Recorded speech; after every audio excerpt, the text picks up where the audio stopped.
Hello, everyone, and welcome back. It's been a couple of weeks. Ethan has been a busy bee, as has Ben, but Ethan has been busier than Ben, so it's kind of my fault for not doing the solo cast. But anyway, we're back, and I wanted to start today off by talking about one of the concepts that I think is most important to understand when it comes to really understanding lifting, and specifically like what muscles get recruited during which exercises, and even exercises that can look very, very similar can do very different things. So, just anecdotally, there was a person who made a video, and basically the video hadn't heard of this guy before I saw the video, by the way, so it's not like I'm referencing like someone particularly well known. But the video is basically like he did a bunch of variations of a lateral raise, and he did a dumbbell lateral raise standing. He did a lateral raise like leaning sideways on a bench. He did a lateral raise like that was slightly forward, slightly backward, all with dumbbells. And then he went over to a cable and he did different variations on the cable. So, like where the cable was maybe hip height, where it was lower. And his takeaway was basically like all these movements are exactly the same. And really, what you need to do across all these motions is you need to just like work really hard to eliminate trap involvement, right? So his goal being, to train the middle delts.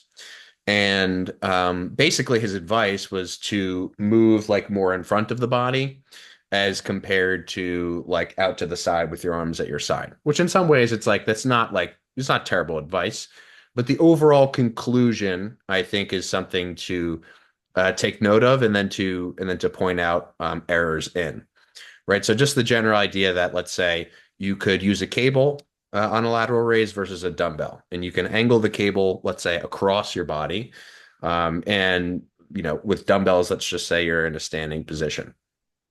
From like a motion perspective, if you just took away the load, what you would see is two motions that look pretty close to identical. But I think the thing that a lot of people kind of miss about exercise in general is just how relevant the resistance really is. Like the resistance is kind of like the whole story, right? Like resistance in this case is the thing that determines the fact that you're recruiting your middle delt as compared to like your lats, right? Because if you flip their direction of resistance, like you would be pulling your arm into your body, you wouldn't be raising your arm up to the side. So I think that all things, lesson number one from this is kind of like all things need to come back to the resistance and what's happening with the resistance first. And specifically, like what the resistance is trying to do to our body, and more specifically, our bones. I kind of like to use that framework of like, what is this thing trying to do to me, and what would it encourage if I just kind of relaxed, right? If I just sort of flopped around, what is it going to do? And so in this instance, where we're comparing a dumbbell raise to a cable raise, in one scenario, right, in the bottom of the motion, you basically have a load in the dumbbell that is just loading like this shoulder shrugging motion, right? So if, for those of you listening, you like put your arms by your sides and you imagine that you're holding something really heavy, but the only thing that's really loaded are, pretty much your traps. And if instead, let's say you have a cable in your hand and you put your arm by your side and you have the cable pull 90 degrees from your arm in that bottom position, immediately you will feel something very, very different. And the reason you'll feel something very different is because of how distinct the load and the load direction in this case actually is. And so, if our goal is to eliminate the traps, we should just ask like, hey, what do the traps do? All right. So the middle upper traps, they like perform a shrug. So what do we want to, not completely avoid, but mostly avoid? We want to avoid using a resistance that is loading that shrugging action. And a dumbbell, and specifically a dumbbell lateral raise, for much of the motion is proportionately loading that shrugging motion much more than it is motion of my arm inward to outward. And so the sort of principal takeaway from this would be like, if you're comparing two motions and those motions look identical from a bone position standpoint, but they're very different from a resistance standpoint, although they look the same, the outcome that those two things are achieving can be very, very different. Or if it's similar, let's say the overlap between muscles that are involved can be quite different, right? So it's not like all of a sudden, if you use a cable, your traps are just going to disappear from the equation, right? But they move from a position where they can actually um, uh, get the load to move to a position where they really, no matter how hard you try, they really can't actually move the cable outward. And so that's maybe one final sort of simple way to think about it, which is if you're ever wondering like what muscles are contributing more to an exercise, and you understand like what joint actions a muscle can create, and you know sort of how to do those joint actions, just like do the joint action during the exercise with lighter loads and be like, hey, does this actually, if I look at the cable stack, does this cable stack actually move? Or is it basically just going to go nowhere, right? So in the hip height cable lateral raise, if you have the cable across your body and you start doing a shrug, upward and downward, the load on the cable is not going to move, right? The load on the cable is only going to move when you start to actually um, abduct and abduct your arm out to the side. And so all those things kind of coinciding just to the message that, I think when you're comparing exercises, the most important thing, obviously, it's important to identify the anatomy and to know the anatomy and the joint actions. But, all roads eventually lead back to this conversation around resistance.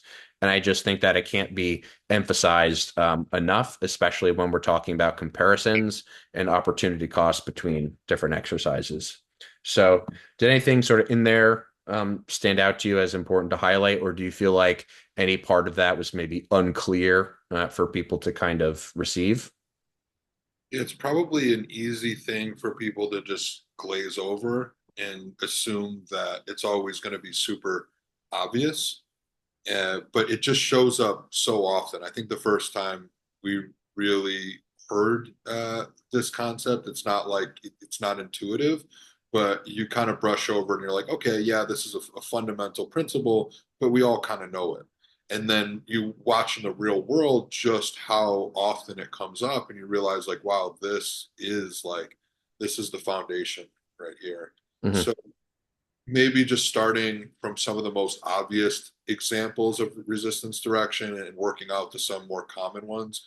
I can just give a little bit of like, practical evidence here. Like, let's say I was on a preacher bench, right? And I'm bending my elbow.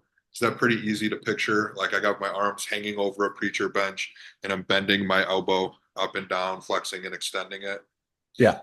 So if I have no weight in my hand and I'm hanging over a preacher bench and I'm bending my elbow, well, I still have the weight of my lower arm, even if there's no weight in my hand, or, I have a free weight in my hand, the biceps, or I should say the elbow flexors in this case, the things that are bending my elbow, moving my hand towards my shoulder, those are going to be the things that are working. But if we just kind of like Photoshop that dumbbell out and we Photoshop in a tricep extension machine, which is, commonly at a same sort of angle, might also be done on a preacher bench or maybe something that's a little more parallel to the floor.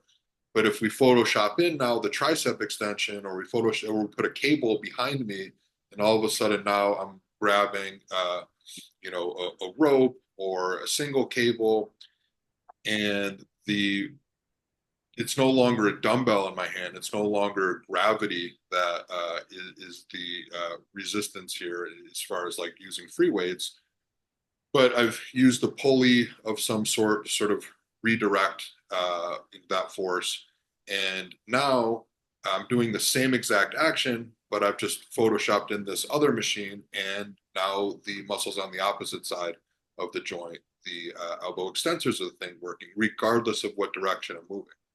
So whether I'm bending the elbow or whether I'm extending the elbow, in both cases, if there's a dumbbell in my hand and I'm over the preacher bench, the elbow flexors are the things working. They might be working concentrically or eccentrically, but in either case are the thing working. But if we Photoshop in the cable or the tricep extension machine, same exact thing happening, but now all of a sudden we've just flipped the resistance direction. The thing on the other side is working, much like your example with like the lats and the middle delts. Hmm. But that's, again, pretty intuitive because we've all done both of those exercises. You're not going to get that wrong. per se, because you can feel it. Hopefully. Hopefully. That should be like kind of the most obvious example, but just the idea that if we're using our imagination and you just saw someone moving their arm that way, but you couldn't see what kind of implement they were using in this imaginary example, and we were just online and we were just, photoshopping in and out different implements, it would be the exact same joint motion, but the resistance has changed. Something that you do see people mess up a little more frequently, but maybe not so much in the more like, well-educated group, but very commonly in like a commercial gym is people when they're like warming up their shoulders, so to speak. Mm. So oftentimes they've been instructed to isolate internal or external rotation, and they'll grab a dumbbell, or maybe a plate, 2.5 to maybe 10 pounds or something, and they'll pin their elbow to their side, and they'll move their lower arm in and out through a motion of like internal and external rotation about the shoulder. And maybe when they were like coming out of shoulder surgery or they went to a physical therapist, they may have been given that with a band, they may have been given that with a cable, or heck, they may have been given that with a dumbbell. But this is another really good example of if that's the motion we're trying to train, whether you think that's, good, bad, or indifferent, if we're trying to resist the arm going inwards and outwards, we can't have a resistance that's going upward or downwards in this case, right? So just like the elbow flexor, the bicep curl, preacher curl example I gave before, now you're in exactly the same position. Your elbow's bent and you have a dumbbell, which is gravity is acting on, and it is trying to extend your elbow. So just like in the preacher curl example, you have a load that's trying to extend your elbow, and your elbow flexors are working. So it's really not too much different than that preacher curl example, except for the preacher bench is not there. We could even put the preacher bench there. It doesn't really matter. Yeah. You you could still go on a preacher bench and do internal external rotation if we just set up a cable there. Yeah, and for anyone who's watching, that motion is just the classic, like this thing, like where people are just flailing their hands inward and outward, like they're trying to like shoo away a bug, that's in front of them. So we have the same exact elbow position in all three scenarios, potentially as like a starting or mid-range position. One, the resistance is trying to bend our elbow or flex our elbow. The other one, the resistance is trying to straighten or extend our elbow. And then another one where if we set up a cable or a band that's either coming from towards the center of our body or away from the center of our body, so either from inwards or outwards, now it's actually trying to pull our arm in or pull our arm out. And it's not even really acting so much about the elbow anymore. Now we're trying to load the shoulder. But if we still use the same implement that we used for the curl, the dumbbell, well, you get the same thing regardless of the motion happening about the shoulder. So even if you're moving your shoulder inwards and outwards like you would have with a band or a cable to try to train internal external rotation, you still have a resistance that's trying to extend your elbow. Thus, you're basically just doing an isometric curl the whole time. Mm-hmm. So that's something you see a little bit more often.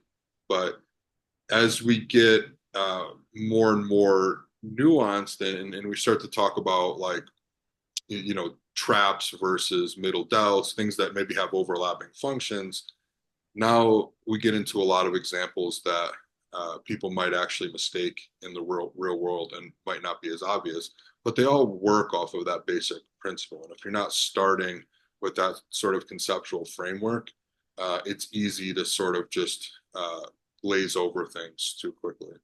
Yeah, so I think another to sort of use those different examples to maybe add a point of clarification to how the example that I gave and how the example that you gave are seem different but are actually the same.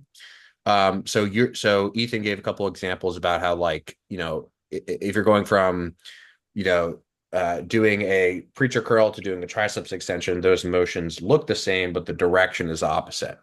But in the case of, dumbbell versus cable lateral raise at hip height, you're talking about a similar direction. Like the direction isn't opposite, right? In either case, it's not like you're recruiting completely different muscles. Again, middle delts versus like lats and teres major and whatever. It's more like that is just occurring on the level of the muscles that are already acting. So, for example, if I'm just going to put arbitrary numbers on it, the hip height cable lateral raise may feel like a 9 out of 10 challenge for the middle delts and a 2 or 3 out of 10 challenge for the traps. But the dumbbell lateral raise might feel like an 8 or a 9 challenge to the traps versus maybe like a 5 to 6 challenge for the middle delts, depending on how you do it. So in this case, it's not that the muscles are different, like the acting muscles are different. It's the proportion of and really the relative contribution of those muscles, which is, I think, in some ways the same as saying, this one's for biceps and this one's for triceps. It's just on a more specific sort of granular level in terms of what can actually move the load. Right. So in either case, we're just talking about a muscle and how much a muscle is contributing, but it's a little bit more difficult to see when the motion is identical and the resistance is similar, right? Because in either case, my arm is being pulled downward. In either case, my, scapulothoracic shoulder complex stuff is being pulled downward or sort of across. And so it can look and sometimes feel quite similar. But in terms of overall like principle based takeaway, can be quite different scenario to scenario, even if it's just 60 degrees different of a change in the direction that something is pulling, or 40 degrees, or in this case 90 degrees potentially. And then maybe one more example just to kind of finish this thread is in terms of like a potential mistake, and where this also shows up is when people will see videos of individuals doing cable presses. And sometimes what they'll notice is that the bench angle is kind of like what we would normally call an incline. So let's say like the bench angle might be at 45 degrees, but the angle between the individual and how they're pressing in the cable might be like a decline type motion, right? So you might have something that looks like, oh, this thing looks like someone lays down on a 45-degree bench getting ready to do incline dumbbell. But if they're setting up a bench in front of a cable stack and then setting the cables high to do a decline press, that's a very different situation, right? It's not that you couldn't set a bench at 45 and then make it an incline load, but the point is that it's load dependent. It's not like what are all these externalities sort of around the load doing. So does that example like immediately make sense to you? Because if it doesn't like land for you, then I think it's going to be kind of confusing. Or do you think that could be explained a little more clearly, like what I'm illustrating there? It makes sense to me. And then sometimes if people just want to like put things in a box where, let's say we put free weights in a box and kind of cables in a box. Generally, when we're talking about free weights and we want to influence the direction of resistance, is it fair to say that we're typically just changing our body orientation? Yeah. So you could do a lateral raise anywhere from standing up to hanging upside down in a bar. And those will completely change what's working, Yeah. right? And typically you're not going to hang upside down, but someone might, for like in the example you gave, lay on their side, maybe on like a 45-degree bench or something. Whereas with a cable, we can do both. So I think in the example you gave, you were adjusting the body position with the bench, but then at the same time, if you change the cable position, you could end up in exactly the same place. So an example of where this happens all the time with free weights is on like an incline bench when people really lift their hips. So oftentimes it's when they're failing towards the end of the set and they'll lift their hips and you're like, oh, now this person's torso is just parallel to the ground and they're doing a flat bench press. Yeah. That's a good example of like, changing the resistance direction with body position actually while you're doing the set. So I gave those two examples because of the post that you were talking about, where the guy was first using dumbbells, then using cables, where the dumbbell kind of just has this one degree of I don't know exactly what terminology. There's one thing that you can really manipulate, your body position. There's also intent, which is another one that I'm just kind of leaving out here. But in terms of setup, it would be your body position. Whereas with the cable setup, you can also adjust the cable and you can move further and further away, or you could end up in exactly the same place if you adjust both the cable and your body position at the same time. Hmm.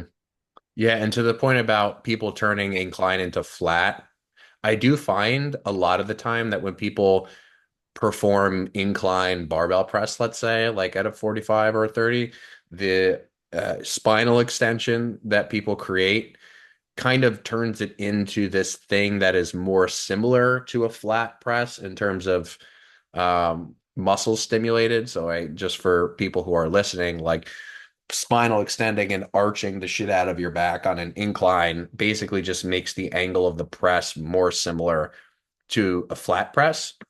But I do think that there is a difference between that and then just doing a flat press, right? Because the direction is still slightly different. And that might actually feel comfortable, more comfortable for people, just because of the fact that if you are on an incline angle, even if you are arched, the amount of force that is, we'll say, smushing your shoulder blades into the bench is actually a lot lower.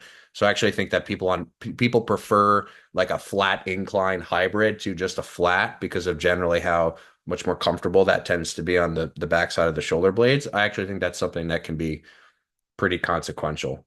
Um, okay, so uh, did you want to jump to one of the things that you mentioned before we started chatting, or did you want me to kind of introduce the anti-science topic? Let's go there. Let's go with the anti-science topic. Okay, okay. So, oh, and also just a final note on the conversation we just had. That the person whose video was I was responding to ended up responding to me, like in the comment section, which oftentimes doesn't happen because usually to people it's just kind of blatantly obvious, like what has occurred, you know, in terms of like what they maybe spoke erroneously about and what was corrected. But this guy, man, this guy dug really deep, and he eventually ended up. Um, uh, Telling me that I was not only um, small from a muscular perspective, but also weak, and that my results aren't backed up by my information. So that's always nice to see that go into that direction because then the observers can, you know, can kind of who are sort of impartial to either side of the argument.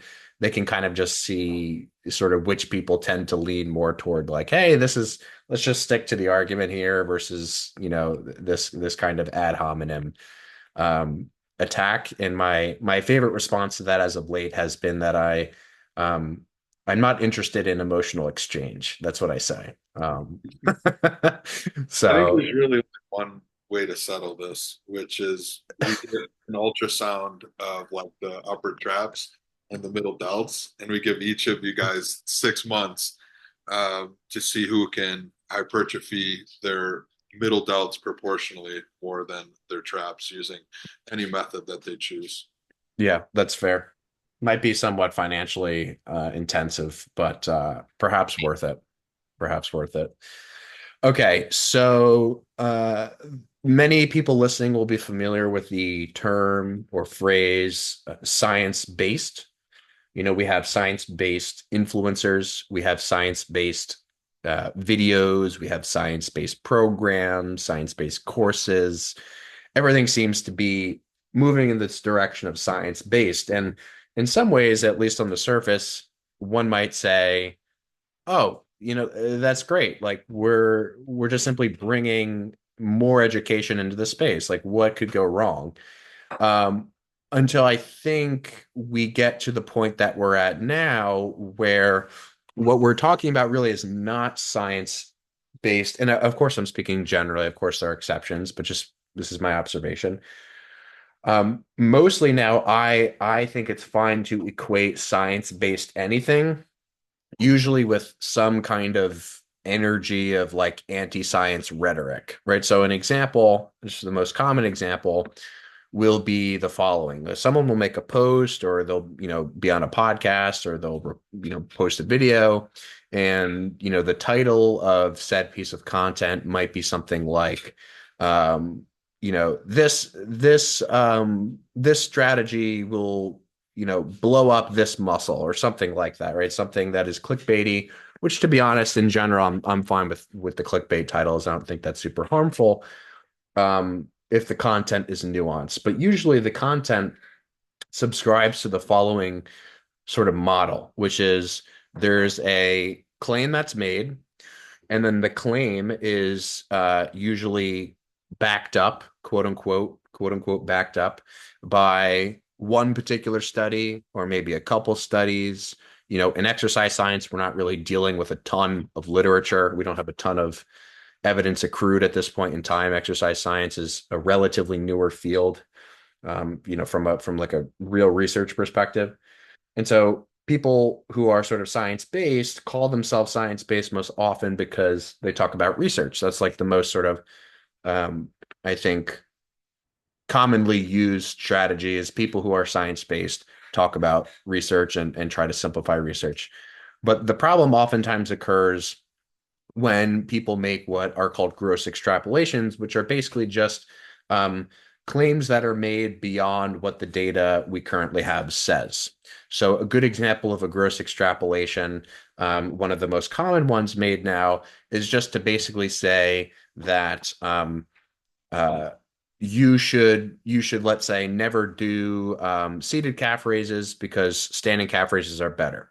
And oftentimes what people will extrapolate from that is something along the lines of like you should only train muscles in the stretch position because training in the stretch position is better, right? So we kind of start off with this perhaps productive, useful notion of like, hey, we should talk about research and the research that exists, and we should use it to inform practice, which is, I think, at least somewhat of a sensible starting point. But then we end up at a place where the research becomes this sort of um, tool to be weaponized to support like more and more extreme claims, like do this and don't do this. And I think a good way to kind of view the role of science is the role of science is not to tell us what we should necessarily do in practice. It's more like the science that we have should be used to inform the decisions that we make, but not directly determine them, and certainly not to make content on social media and to support crazy claims made on social media, which are often sort of more often bite-sized than not. So, um, with that as the kind of like introduction, uh, I personally am not someone who spends a lot of time like breaking down research, just because, the time that I spend in terms of, making content is usually directed toward conversations that we just had. Like, hey, this is what this resistance is doing, and like this is the outcome of that from a physics perspective. And I try to just present the information rather than to tell people the shoulds and should nots. So, interested in terms of like what comes up for you with all that. I'm not sure I have a direct question for you outside of maybe just the general idea of like, what do you think of this, and or what advice can you maybe give people in terms of like actually trying to navigate this stuff, because I don't think the solution is to simply just like avoid listening to anyone who calls themselves science based. I feel like maybe our purpose here could just be to sort of inform the listener and the person who's potentially being educated. But with all that said, I take that whatever sort of direction you want. Those are just my thoughts. For better or for worse, when someone presents me with a topic that I generally agree with their take on, I often try to like steelman the other argument. Yeah. So And Steelman for people who don't know is just like strengthen, play devil's advocate, right? yeah, so I've been trying to think during the short period of time you've been talking now as just like an argument for why it might not be such a bad thing. You know, people might say things like, well, as long as we're getting people excited about training and maybe some of these people are really entertaining to listen to, and sometimes the polarizing views are the ones that are the most enticing. And if you don't tell people what to do, maybe they just like don't make a decision at all. So sometimes like the best call to action is a very like direct one that actually tells you exactly what to do. And maybe with quote unquote the society that we live in, people are just looking for quick fixes, and maybe it's just better that they do something. And like, if they never did a seated calf raise again, or like, are we really confident that that would be such a bad thing? If they emphasize longer muscle lengths, is it really a big deal? At the end of the day, like, if people are training and they're excited about it, like, I think it would be kind of like a pretty typical, like counterpoint uh, to all this. Like, it's not really that big of a deal. It's sort of like when someone has a really good argument, let's say in your case where you're saying like, well, resistance direction does matter. It really like you really can bias one muscle over the other. Then the person originally who was saying like, all right, if your goal is to train the middle delts versus the traps, do it this way. Then they just turn into the person who's like, well, like, just train everything. Like it doesn't really matter. Like what your Yeah. original point was to like whether or not like it is that important in the grand scheme of things. Your original stated goal was to isolate one thing over the other. So now you're just kind of changing arguments. Another very common one will be like, well, as long as they're having fun, like, if they like it, if it works for them, Yeah. these are very common retorts. So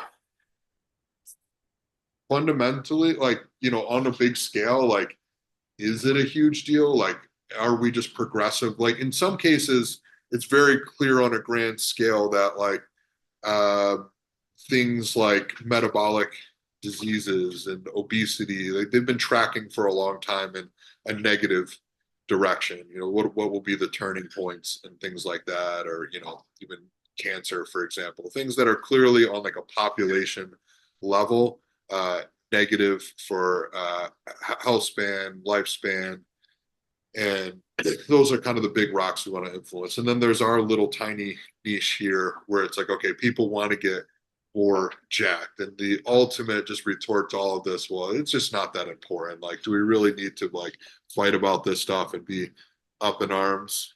Um, so those are the kind of things that just like swirl in my head, which can kind of just lead us to nowhere.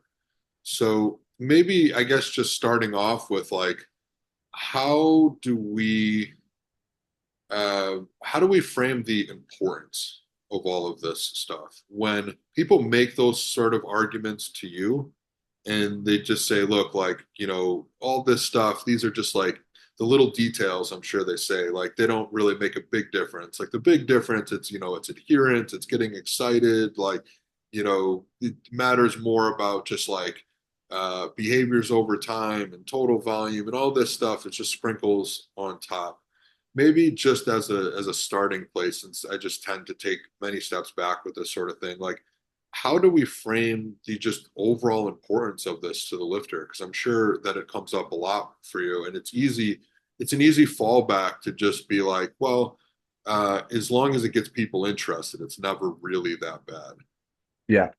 So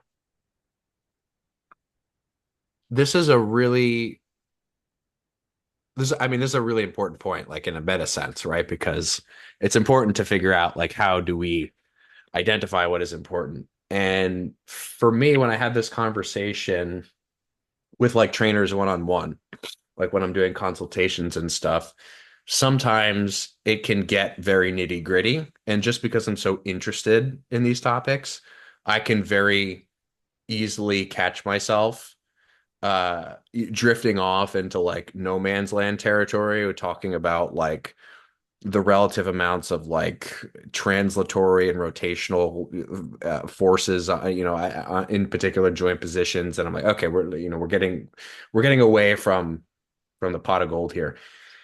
And so for me, I just think that on like big picture, it's very easy to zoom out and sort of look at the map and point to any particular location on the map and say, well, like, why is that thing important or why is that thing important?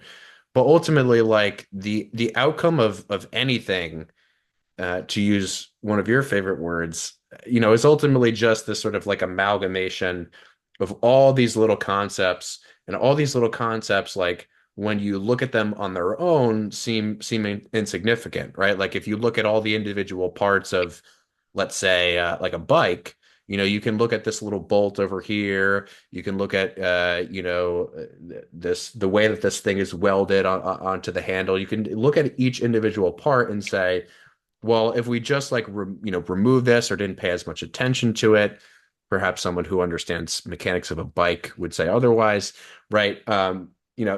Each individual part may seem not very significant.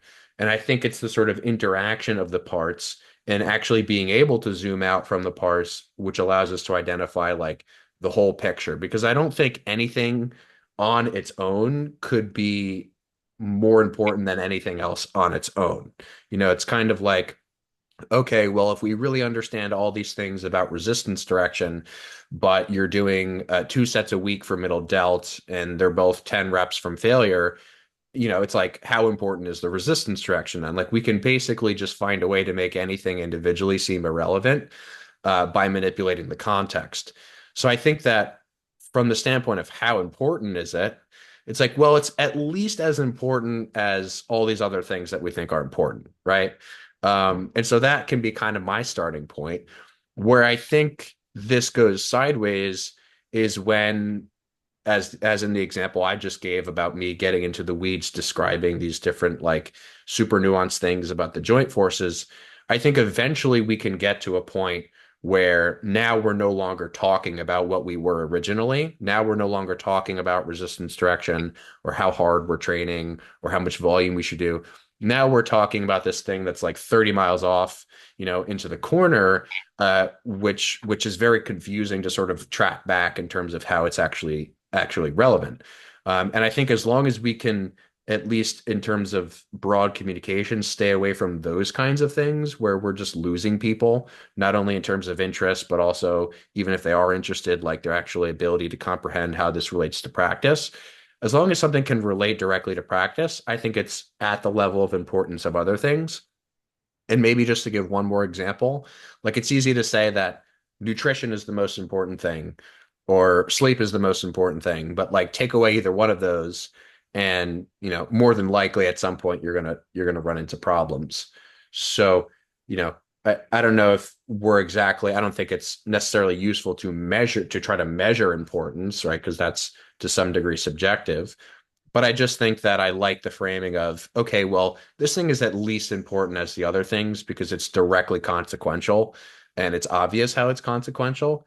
And I think that the things that maybe aren't as obvious as to how it's consequential are probably lower on the totem pole of importance. But let's say like for someone like you, that can change, right? When all these other things are sort of taken care of and paid attention to in appropriate levels.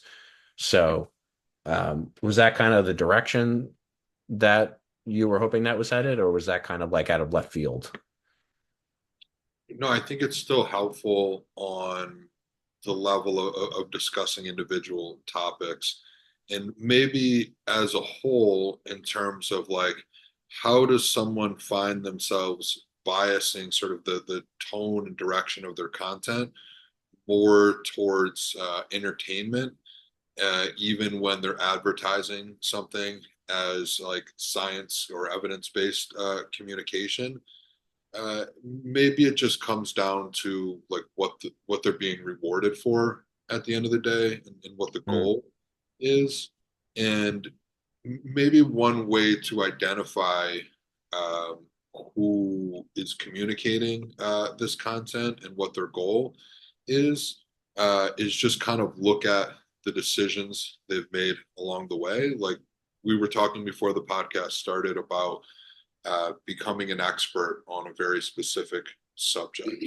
Like people will, we go to grade school and it's like there were two teachers sitting next to me on the train the other day, and one was teaching kindergarten and one was teaching high schoolers, and they each had their own complaint. But when you're teaching, kindergarten or, first grade, you teach every single subject. And it only takes one teacher to be able to teach all of the subjects. But by the time you get to, your PhD, the person might be studying one specific protein, for example, or enzyme, or Mm, even within a system, they're just studying one isolated part of that system, and they become an expert on a topic where they might not even understand the implications in practice of how that plays out, but they become highly, highly specialized on an individual thing.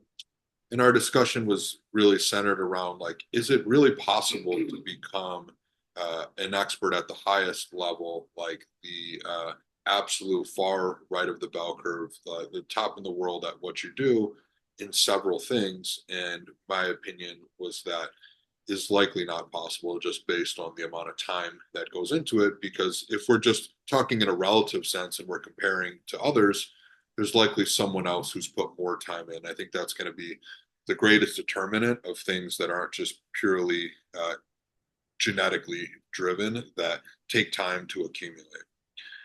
So, with that being said, I think you can look at where people put their time because that's ultimately going to shape who they are and what their biases are, what their goals are in this whole thing. So, is the person currently doing research? That's probably an important thing to look at because researchers don't make a lot of money. You have to really be intrinsically motivated to put that level of effort, time into a specific thing that's not going to yield a lot of popularity. It's not going to yield a high financial return. And you're going to be spending a lot of time doing things that you don't want to do, even if in the grand scheme, you enjoy the process. Right? So you might be like taking muscle biopsies and looking through a microscope or counting individual cells or, pooling lots and lots of data and running statistics on it. Like there's ultimately just going to be a lot of time in the lab, a lot of painstaking work.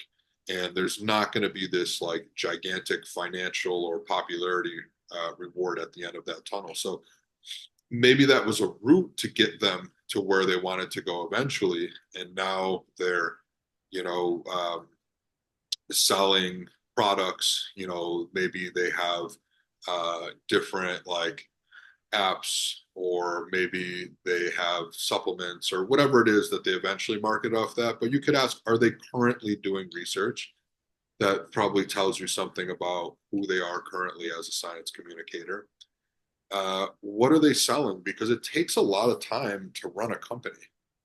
If you are producing a lot of training content where it's just like you in the gym lifting weights, like are you currently someone whose primary focus is on your own training, or are you or is a lot of your time spent coaching other people? Right? If you're trying to be the best athlete in the world, you can't simultaneously be the best coach in the world. Now, that doesn't mean if someone is also an athlete that they can't also be a good coach, but where is their focus? Like, what would they trade at the end of the day? Would they give up all their clients and give up all their research, to win a pro card? Or are those things just kind of like feeding into the journey of their own lifting? But like I said before, if it's, are they spending time in research or are they spending time in sales? Are they spending time coaching people or are they spending time training themselves? Are they shooting videos of themselves eating meals, training, or are they posting content about education, studies, or their clients? I think ultimately at the end of the day, where people are putting their time and attention and what are they selling could probably tell you a lot about the message you're going to receive on the other end. Because ultimately they can only spend so much time on that thing. So as you see people move from, even if they were a researcher, but now they have a lot to sell you that's not just purely educational content, they have to spend time running those companies. They have to spend time doing their own training. Like if their time is now partitioned away from research itself or coaching itself or reading the research, communicating the, interpreting and communicating the science, I think you're just going to get ever further away from someone who's going to be able to speak in a nuanced and unbiased way.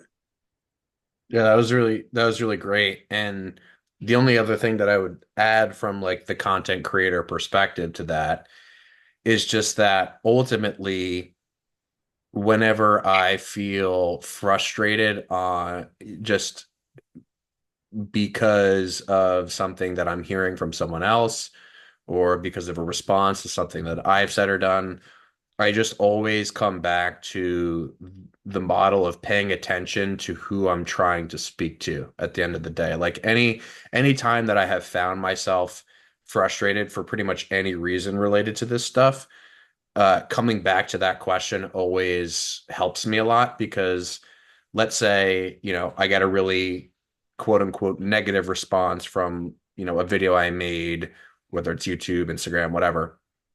I ask myself, who do I like based on the way, let's say, like this comment is written, the way it's oriented, do I think that this is someone who I care about speaking to? Or do I think that this is someone who is likely outside of my specific demographic that I'm trying to talk to? And on some level, if anyone cares enough about the content that I make, even if they do have a negative reaction to something that I'll say, it's most likely that that person is going to take the time to, write something well thought out as a counter argument, right? So those kinds of things I pay more attention to, and so that kind of question is really consequential for me because it dictates like where I put my time, like who I spend more time talking to and who I sort of um, don't. And also from a content creation perspective, it's good to just remind myself and ask myself that question when I have the choice between making something that I think will be popular and making something that I think will be, interesting to people who I'm trying to get to buy a course or buy an ebook or buy a program. So I can totally resonate with that. And it probably is something that in terms of that framework that can create a little bit more understanding rather than judgment. So, unless you have anything else to add, I think that's a good place to stop. Anything you want to finish up with? No, I'm glad I got to explore that in my own head.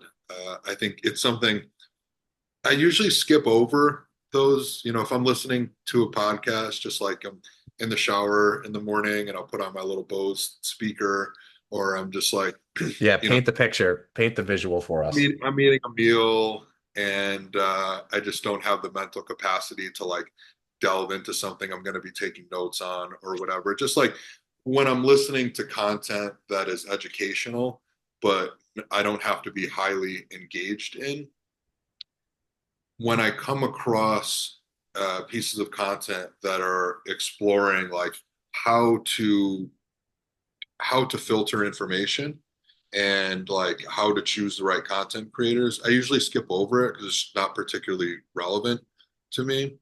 I know some of these people personally that I listen to, so there's a little bit better filter there. And I have an educational background in this field. Like I went to school for this stuff.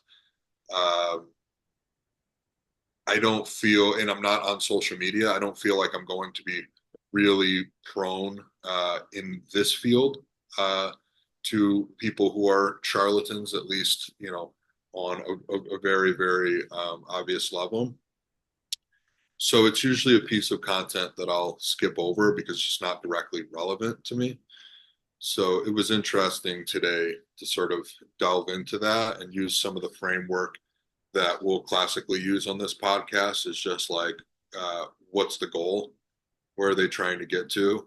And just looking at again, like we have before, ultimately where you put your time is the biggest thing that you have control over. And that, really dovetails into a lot of about how we organize our training on a practical level or how we set up our day.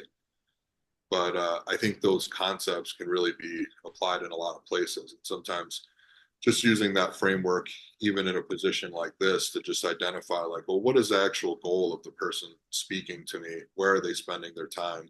What is my goal? Where am I spending my time?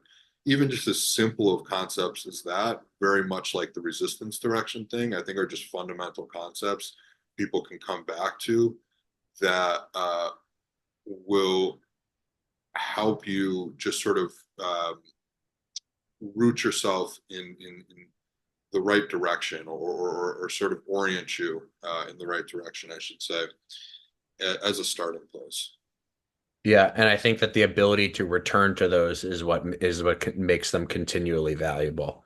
Because Yep. whether you're somewhere where you are, or whether you're somewhere where someone who's only been training a couple years and they're going to start bodybuilding, like it's all relevant at pretty much every point along the spectrum. It's just that the application and the answers to those questions can continually change, which I think is why it's important to continue to ask those questions along the way. Yeah, I think if we can just have a few core questions that we always just revert back to, and then work out from there, it's a really nice framework for going about making decisions. And there's a few of those um, different frameworks that I'll use, and this is one of them. So I'm glad we got to tackle that today on a subject that haven't really put too much attention on. Yeah, me too. All right, everyone. We'll see you next week.